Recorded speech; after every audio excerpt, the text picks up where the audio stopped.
Coming to you from the home of Franklin's finest, this is the APB podcast. Here now is Franklin Police Public Information Manager, Max Winitz.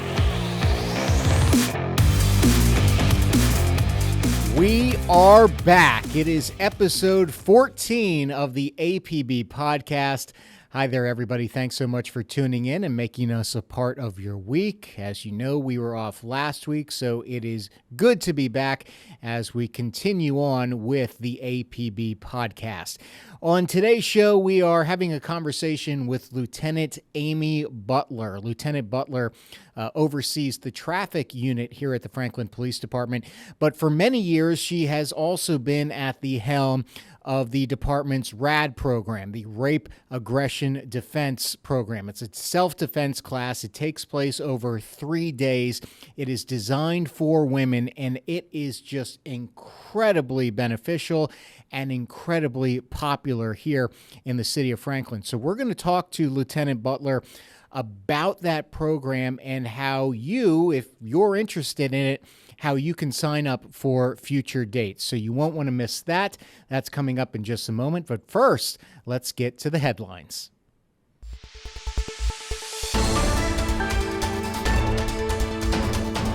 Speaking of the Franklin Police Department Traffic Unit, they were once again victorious at the annual THSO Law Enforcement Challenge last Friday.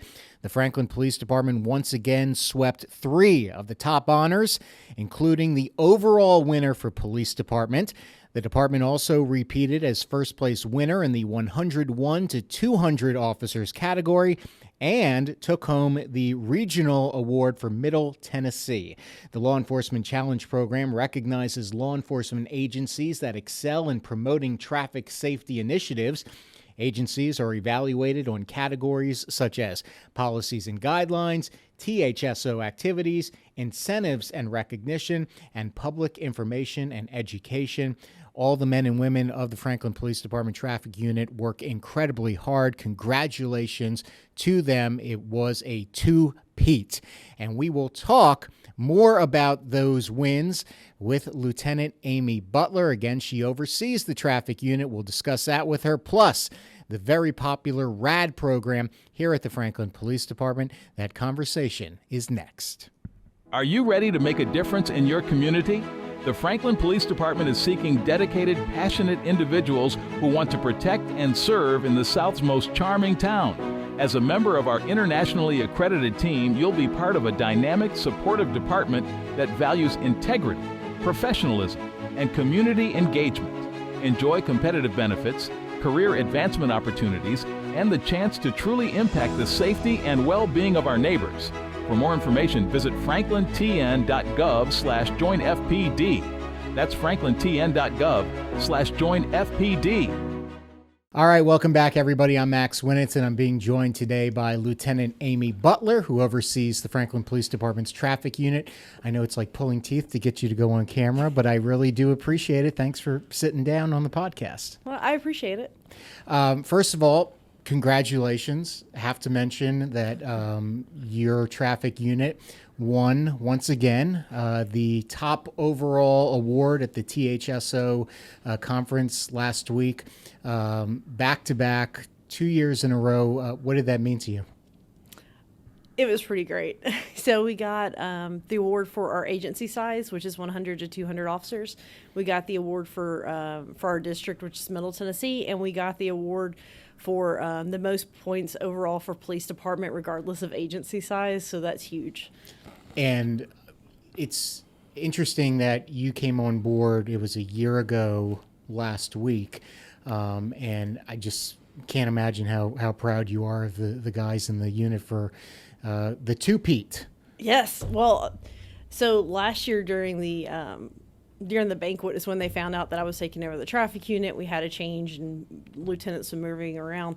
So I kind of knew that we either had to win it or it's going to look like I single-handedly broke traffic. So I'm really glad that we pulled it off. Yeah. We worked really hard. One of the cool things about how THSO is done is that a lot of the points you get, some of it's directed patrols. Like we get a citizen complaint, we address that particular complaint, we document how we do so. So a lot of the points we get are from that, but a lot of it's community events. It's touch a truck events. We do the car seat events, car fit events, the signs for the roadway for motorcycles or seat belts. We get points for those. The seatbelt convincer, we have to schedule times to have that and borrow it, and you can use that at events. The get nailed car. So we have a lot of things that we bring in to use for the points, and that's how the scores are tallied. Yeah, not just enforcement, but it's not just enforcement. It's enforcement education. You were a big part of this with doing press releases, any kind of campaigns that we did to promote safe driving. Yeah, it was great, and to see their faces light up to win again. How confident are you when it comes to the three-peat next year? I know Domenico Buffa, who kind of oversees the points, is already chomping at the bit to win again. He's excited, so we'll see how it goes. Maybe we'll win it. Maybe this will motivate other people to try and beat us, and yeah, we'll see how it goes. All right, we'll see. Let's talk about, before we get into R.A.D, let's talk about your career. We spoke once before on camera about how you were hired here at the Franklin Police Department, and it's actually a fascinating story. So if you don't mind, could you repeat that story and what happened to your friend? So I've been here 19 years. When I got hired, I had gotten out of college, or I'd graduated college, was trying to figure out what to do, kind of moved to Nashville with no real job or plan. I just knew I needed to be somewhere different because there wasn't a lot to offer where I was in West Tennessee. So a guy that I was dating, his college roommate worked as a dispatcher for Franklin and always wanted to be a police officer. So he contacted me. He's like, "Hey, Franklin's hiring for police officers. We should go do it." I'm like, "That sounds like an awful idea. Why in the world would I want to do that?" Yeah. So we went back and forth on it. He finally talked me into it. He's like, "Oh, we can do it together. It'll be so much fun." So we both put in for it the same day, tested the same day. I got it and he didn't. So I guess the moral of the story is when you take your friends with you, it might not work out. Yeah. But correct me if I'm wrong. You growing up had no desire or interest to get into law enforcement, correct? My bachelor's is in sociology. I had taken, when I was in high school, like some criminal justice classes, but that was just because it was just something interesting classes. It's not really what I intended to be doing, but I wasn't exactly sure what direction I wanted to go, and this has worked out great. And while I've been with the city, I've gone back. The city does education reimbursement, and I've got my master's in conflict resolution now, so it's allowed me to at least get more things and more degrees. And prior to a year ago, you were overseeing the records department. Now you're overseeing traffic. Just how much are you enjoying this role? Traffic's great. It's something I don't have a lot of experience in. I worked for 17 years in patrol, so I knew how to do a crash report. But when you're talking about reconstruction and all the particulars of like counterfeit airbags and all the stuff that they can go into, that was a whole new world for me. I didn't know anything about the THSO, didn't know anything about Lifesavers Conference, didn't know all the particulars, Yeah. It's been a learning curve, but it's been interesting. I like a challenge. Well, awesome. You're doing a great job, and I think the awards, shows just that as evidence of the job that you and the rest of the department, the unit, is doing. Let's talk about R.A.D. You've been at the helm for quite some time now. For those who don't know, just explain what R.A.D is in a nutshell. So R.A.D is Rape Aggression Defense. It is a women's self-defense class that we teach at the police department. It's completely free. Trying to think of what else to say about it. How long has it been going on here? I've been involved with the program here for the last 18 years. Before I was involved, we did have the program. I don't know how long before then we had it. But I pretty much took it over probably 10, 11 years ago and I've been running with it ever since. And what drew you into doing that? I think I just kind of got talked into it initially. They're like, "Oh, look, she could go teach this." But it's been really great. I've done it for so long. I've had people where I have taught them in class and then seen them on calls, or had them return to classes, or have just seen them out and about, and we've gotten a lot of positive feedback from it. Yeah. And we felt now would be an appropriate time to focus this podcast episode on R.A.D, because a lot of people are going back to school, specifically, let's target females, college females, who are obviously, can fall victim, unfortunately, to rapes, sexual assaults. Just how beneficial is R.A.D to somebody, whether they're an adolescent or in their 20s, 30s, you name it? I think it can be huge for a couple different reasons. One of the things we promote is, even if you're not confident, acting confident, staying aware of what's going on around you.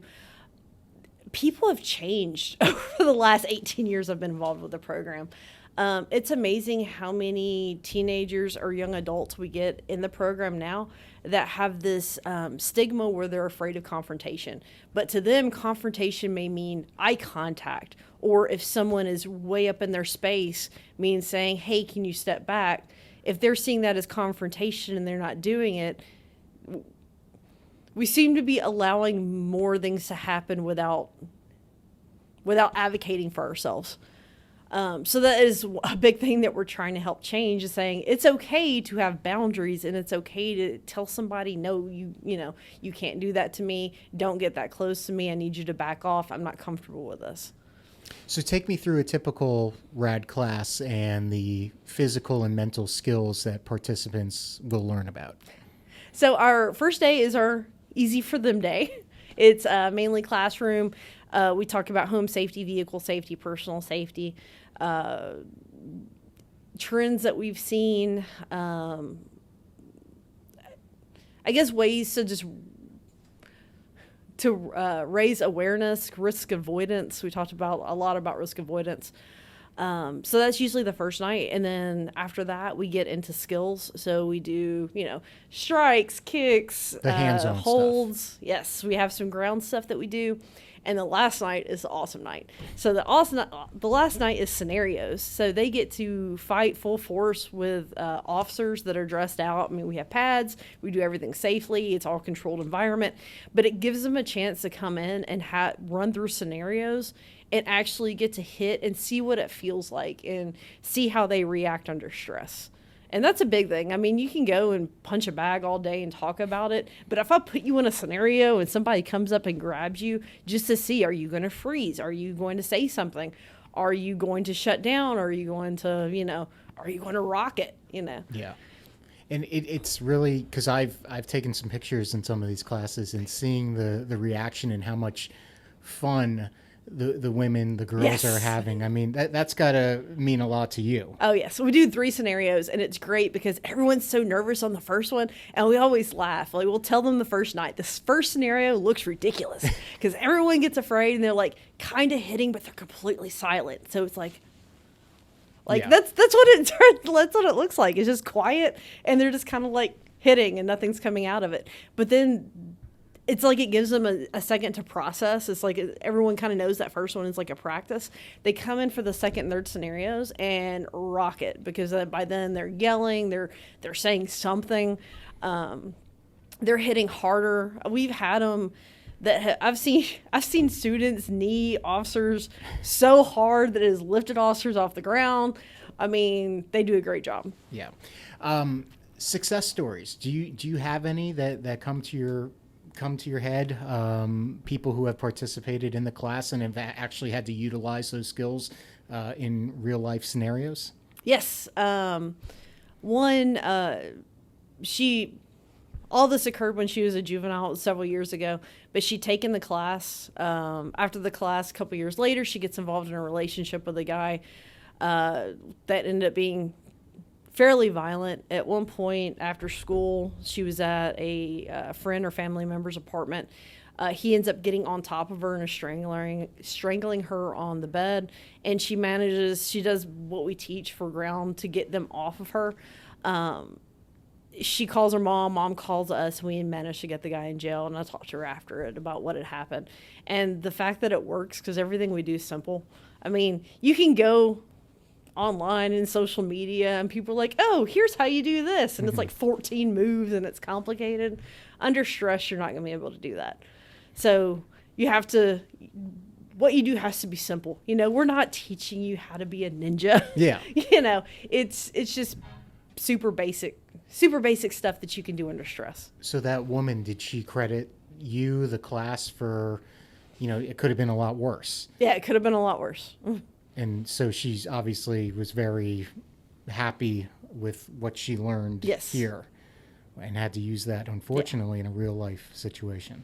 But even this being aware and standing up for yourself, we had another one that took the class, and she was at her home, and one of the landscapers came into her house and cornered her in the living room. And all she did was get to basically like a fighting stance and yell, "No, get back." And he's like, you know what? It's not worth the fight, and left. And sometimes that's all it takes.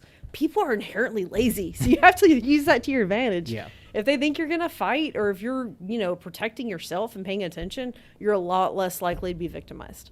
What's some of the other feedback you hear once the classes are all said and done? Most of it's they're glad for awareness. They like the chance to actually practice and see how they're going to react. The scenarios, when we do them, we film them. We don't post them anywhere. They don't go anywhere, but we film them, and then they can watch themselves after the scenario. Because when you're under stress, you don't necessarily remember everything that happened, and that gives them a chance to look and see what actually happened. And it can be changing for a lot of people. Yeah. And even from night one to the last night, you'll have people that are, really quiet in the class and don't really want to talk. And then the last night, they absolutely kick butt, and it's amazing. They come out of their shell. Oh, yes. Wow. What are some of the biggest misconceptions women have about defending themselves? We've had a lot of weird questions in classes over the years. A few years ago, we had a class that was super concerned about liability. So everything was, well, I mean, if he's trying to hurt me, but I hit him and I hurt him, is he going to sue me? I'm like, why are we worried about this? So that's one. We talk a lot about self-defense and self-defense laws and what you can and can't do. We talk about like the old misconceptions of, I call it my grandma rules. Like back when your grandmother used to tell you to have your little keys like this, you can like stab people, and about how, you're not Wolverine. That's not going to work. Yeah. So it kind of allows us to get away from that. One of the other big things we talk about is, once again, be able to make eye contact and talk to people.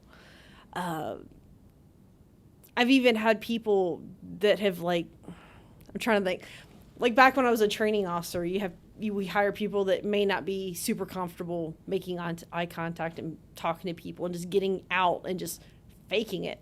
Pretend you know how to do it until you figure it out, with just being confident.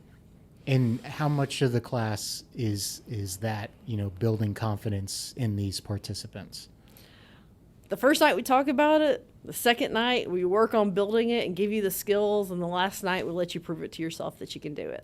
So do they leave feeling like, we talked about misconceptions going into the class. Do they feel like, hey, I'm a woman, there's no way I can take down a man? And then after the class, they feel like, bring it on. I'm confident.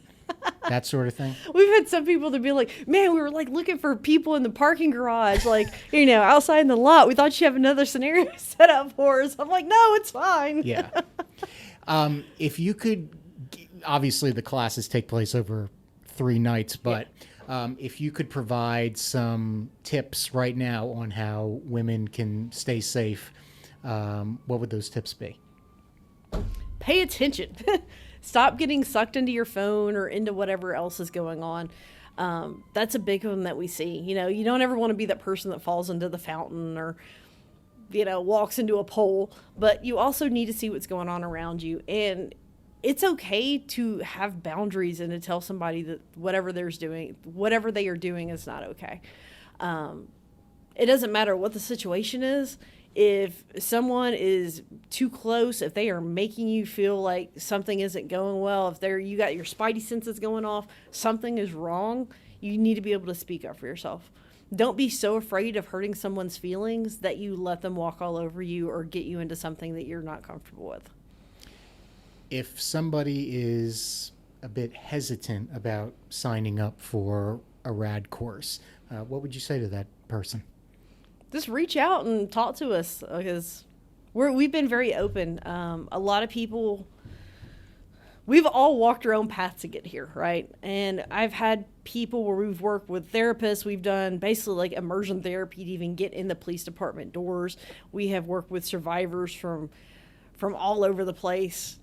We're good. Like, whatever's going on, just talk to us and we can work something out for you. Yeah. I know you get a lot of mothers and daughters who participate. How cool is that? It's great. And a lot of times, especially the first night, you can tell like the daughters are drugged there against their will, and but usually by the last night, it's good. Yeah. So the next classes are next month, correct? Yes. How can people sign up if they're interested? They can email me, amy.butler@franklintn.gov. Is usually the best way to sign up. We should hopefully soon have our schedule for next year. During the September class, we're going to work on our next year's schedule. Okay. And I know you are winding down your role. Is that accurate to say? I am. I have 3 officers that are going to R.A.D instructor school at the end of the month. And I've got another one that has already been teaching with me, and I am kind of starting to step back from the program, and they are going to start taking it over. So it's been a good transition. I'd kind of thought about doing this a while back, but I'm finally at the point where I've got a really good team that can step up, and I feel 100% confident that they can do it, and they can make this, continue to make it a really good program. Just to sum up your experience doing this, how rewarding has it been for you? It's great. One of the hard things with police work, and a lot of this came from, especially with my time on patrol, everything's negative, right? Every time you talk to someone when you're on shift, it feels like you're seeing everyone on their worst day all the time. Especially when you work nights, it's always a crisis. People are intoxicated. People want to fight. Everything just tends to veer that direction. And being able to have someone that you can go in and make a positive impact, and you're in a class and people want to be there, and they impact us as much as we impact them, right? Because we're finally getting good feedback. We're doing something good for somebody, and it's a good feeling. It's something great to do. You feel like police departments around the country, every police department should offer something like this? I think it would be great if they did. It's a lot of work, and we've had people come from all over. We've got students that come from Dixon and Mount Juliet and Nashville and all over. But we love what we do, and we've got one of the big benefits we've had is we consistently also have female instructors that help out, and sometimes that's what you need too. And you've taken the course on the road, haven't you? Yes. We have done the program. I know a few churches, we've done them, like First United Methodist used to do it. We've gone to West Haven, their clubhouse before. So we've gone other places with groups are requesting it. So that's always options too. If we have usually at least 15 to 17, we can do it for a special group. I've got a group that's already booked up for January that wants a class. That's awesome. So folks can also, I would suspect, email you if they're interested? Yes, we do not leave the city limits. Okay. But you did say people who are interested in coming here for the course, they can live anywhere. Yeah. Okay. Well, is there anything else at all you want to add on this, your experience with R.A.D that I didn't ask you about that you think is important to the listeners and viewers? Not that I can think of. It's a really great program. I think we've done a lot of good for people, and I'm really happy with the way it's taken off. I'm trying to think. We're about to do, I think, our 7th class so far this year. I think September will be our 7th class. So that's huge. In the calendar year? Yeah, in this calendar year. That's incredible. It's crazy. Yeah. And, I think our smallest class this year was, 22, and our largest was 47. So wow. we're having positive impact on a lot of people, and I just like the opportunity that we've had. That's what it's all about. Absolutely. Okay. Well, again, Amy Butler's email, amy.butler@franklintn.gov if you are interested in signing up for the September class. Also, if you are part of a group, a club, an organization that would like to have one of the courses held at your preferred location, just email the lieutenant. Thank you very much. Well, I thank you. appreciate it. And congratulations on all your years being at the helm of this very, very beneficial program. That's going to do it for episode 14 of the APB podcast. We will see you next time. Stay safe, everybody.